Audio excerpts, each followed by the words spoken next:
Assalamualaikum warahmatullahi wabarakatuh. Halo, saya Diva Fitriyatin Hasana dengan nomor induk mahasiswa D93219070, Prodi Manajemen Pendidikan Islam, Fakultas Tarbiyah dan Keguruan, UIN Sunan Ampel, Surabaya. Jadi, di sini saya akan menjelaskan beberapa hal yang terkait dengan manajemen operasional. Di antaranya yaitu yang pertama, pengertian manajemen operasional, dan yang kedua, fungsi-fungsi dari manajemen operasional, dan yang ketiga adalah perencanaan dan pengawasan manajemen operasional. Jadi, simak video berikutnya ya. Pada umumnya, yang dimaksud dengan manajemen operasional adalah area bisnis yang berfokus pada proses produksi serta dapat memastikan perkembangan produk yang dimana dapat berlangsung secara efektif dan efisien. Ada 3 aspek yang saling berkaitan dalam ruang lingkup manajemen operasi, yaitu sebagai berikut. Yang pertama adalah aspek struktural, dan yang kedua adalah aspek fungsional, dan yang terakhir adalah aspek lingkungan.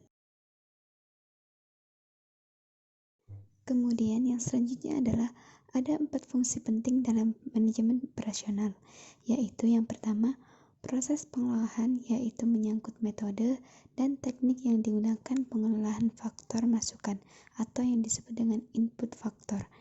Dan yang kedua, jasa-jasa penunjang yang merupakan sarana pengorganisasian yang perlu dijalankan sehingga proses pengolahan dapat dilaksanakan secara efektif dan efisien.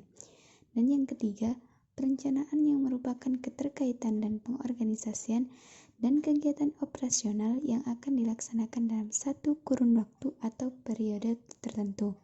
Dan yang terakhir adalah pengendalian dan pengawasan yang merupakan fungsi untuk menjamin terlaksananya kegiatan yang sesuai dengan apa yang telah direncanakan, sehingga maksud tujuan penggunaan dan pengolahan masukan atau yang disebut dengan input yang secara nyata dapat dilaksanakan. Nah, selanjutnya saya akan menjelaskan tentang perencanaan dan pengawasan manajemen operasional. Perencanaan adalah hal yang perlu diprioritaskan dalam lingkup manajemen, karena di dalam manajemen, sebelum melakukan tindakan apapun, kita perlu untuk merencanakan tindakan itu. Agar apa? Agar yang dilakukan itu akan berbuah maksimal. Dan pengawasan di sini dapat diartikan penilaian dan sekaligus koreksi terhadap pelaksanaan program kerja lembaga pendidikan, apakah yang dilaksanakan itu dapat terlaksanakan dengan baik sesuai prosedur dan terencana yang telah ditetapkan. Bagaimana teman-teman? Bosan gak lihat videonya? Kalau ada yang kurang paham, tolong komen di bawah ini ya. Mungkin itu saja video dari saya. Kurang lebihnya mohon maaf apabila ada salah kata atau perbuatan. Wassalamualaikum warahmatullahi wabarakatuh.